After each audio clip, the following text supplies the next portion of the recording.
तो आज हम बात कर रहे हैं बिग बॉस 19 की और एक ऐसे प्रतियोगी की जो हर जगह छाया हुआ है, गौरव खन्ना। हमारे पास जो विश्लेषण है वो ये समझने की कोशिश करता है कि आखिर ये हो कैसे रहा है।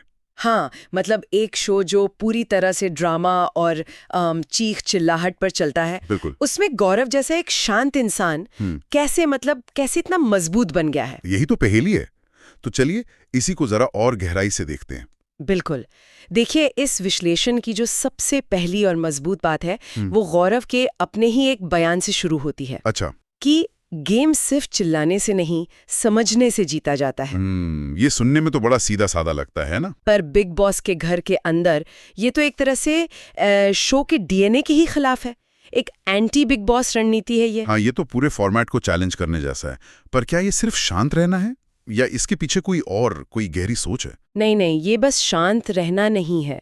सोर्स के मुताबिक ये कोई पैसिव कामनेस नहीं, बल्कि एक बहुत सोची समझी रणनीति है। ओके। और इसे 3 स्तंभों पर खड़ा किया गया है। पहला, हर टास्क में उनकी पूरी प्रतिबद्धता। दूसरा, अपने फैसलों में एकदम साफ रहना। और तीसरा, नॉमिनेशन के वक्त भी उनका आत्मविश्वास। तो ये बस चुप रहना नहीं है, ये एक तरह का दिमागी कंट्रोल है। बिल्कुल। लेकिन टास्क में कमिटमेंट और फैसलों में क्लैरिटी, ये तो हर मजबूत खिलाड़ी करने की कोशिश करता है। इन नोट्स में ऐसा क्या खास बताया गया है जो गौरव के तरीके को अलग बनाता है? अच्छा सवाल है।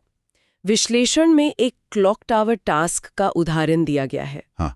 जब घर के बाकी सब लोग लड़ रहे थे कि स्ट्रैटेजी क्या होगी, कौन किस तरफ रहेगा, हमेशा की तरह। हाँ, तो गौरव चुपचाप 6 घंटे तक बस अपना काम करते रहे।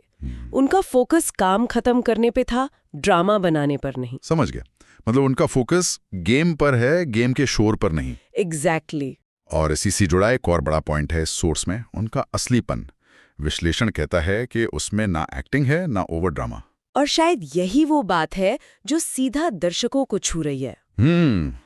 और देखिए, दर्शकों का कनेक्शन ही तो इस पूरी रणनीति का सबसे बड़ा दाव है। सही बात है। इस विश्लेषण में एक बड़ा मजेदार फॉर्मूला भी दिया गया है जो शायद थोड़ा नाटकीय लगे, लेकिन बात साफ करता है। क्या है वो? Audience plus Gaurav Khanna is equal to अपराजय। अपराजय मतलब अनबीटेबल। हाँ, इसका मतलब ये है कि उनकी असली ताकत घर के अंदर की राजनीति से नहीं, बल्कि बाहर से मिल रहे समर्थन से आती है। ये एक बहुत मजबूत दावा है।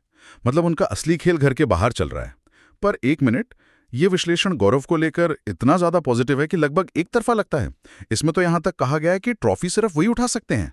क्या इस शांत रणनीति का कोई खतरा नहीं है? बिग बॉस की दुनिया में शांत का मतलब बोरिंग भी तो हो सकता है ना। बिल्कुल जायज है।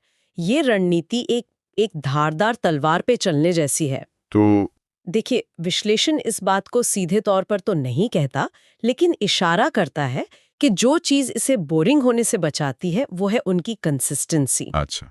जहां दूसरे कंटेस्टेंट के इमोशंस ऊपर नीचे, मतलब एक रोलर कोस्टर की तरह होते हैं, वहीं गौरव का जो स्थिर स्वभाव है वो दर्शकों में एक तरह का भरोसा पैदा करता है।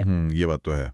लेकिन ये संतुलन बहुत नाजुक है। बहुत नाजुक। अगर ये संतुलन बिगड़ा तो शांत से बोरिंग बनने में देर नहीं लगेगी। तो अगर मैं इसे ठीक से समझ रहा हूं तो ये विश्लेषण कह रहा है कि गौरव असल में नॉर्मल होने को एक हथियार की तरह इस्तेमाल कर रहे हैं। बिल्कुल सही पकड़ा आपने। एक ऐसे माहौल में जहां हर किसी से कुछ असाधारण करने की उम्मीद की जाती है। हाँ, उनका कुछ भी असाधारण न करना ही उनकी सबसे बड़ी रणनीति बन गई है। बिल्कुल, ये तेज दिमाग, इमोशनल कंट्रोल और एक असली व्यक्तित्व का मिश्रण है जो इस फॉर्मेट में बहुत बहुत कम देखने को मिलता है। तो इस पूरे बातचीत का निचोड़ यह है कि रियलिटी टीवी की इस बनावटी दुनिया में रणनीतिक रूप से सामान्य बने रहना शायद सबसे अनोखी और असरदार चाल हो सकती है। और ये हमें एक बहुत जरूरी सवाल पर लाकर छोड़ता है। क्या?